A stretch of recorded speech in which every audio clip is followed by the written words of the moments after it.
The European Union is a unique economic and political coalition between 28 European countries, straddling much of the continent.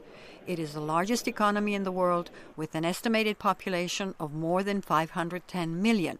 Because of its global influence, the European Union has been described as an emerging superpower.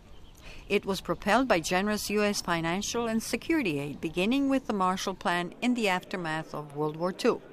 The effort brought 70 years of peace and prosperity to Europe, beleaguered by centuries of rivalry and war. The European Union is, in many ways, the greatest achievement of American foreign policy. Walter Russell Mead is a foreign policy expert and often briefs U.S. policymakers.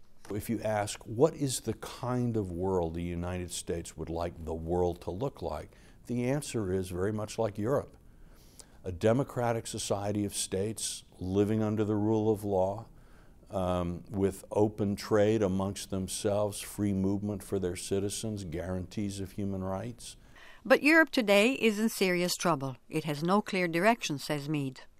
Whether it's the migration crisis, the utter catastrophic inability of Europe to police its southern frontiers, the Euro crisis.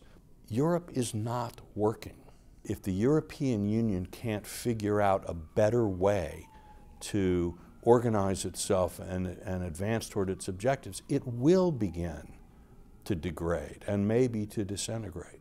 Charles Kupchan points to globalization failures as the main cause of Europe's current problems. He says that despite delivering global prosperity, globalization also brought increased inequality, demographic upheaval, and cultural disruption in the world's wealthiest nations. There are now large segments of society in the United States, in Britain, in France, in Italy, that no longer feel that the global economic system works for them. They want to put the brakes on. The average European, Kupchan says, is losing faith in the liberal international order and its institutions, while turning to anti-establishment politicians for answers. But he warns solutions remain elusive.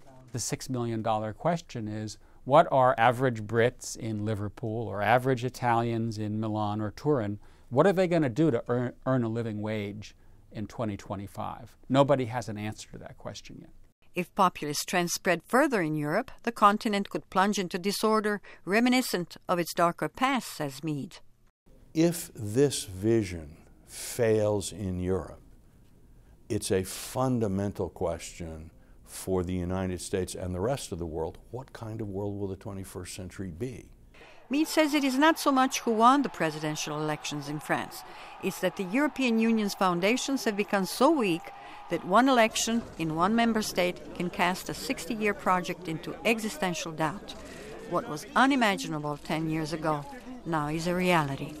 Jela de Franceschi, VOA News, Washington.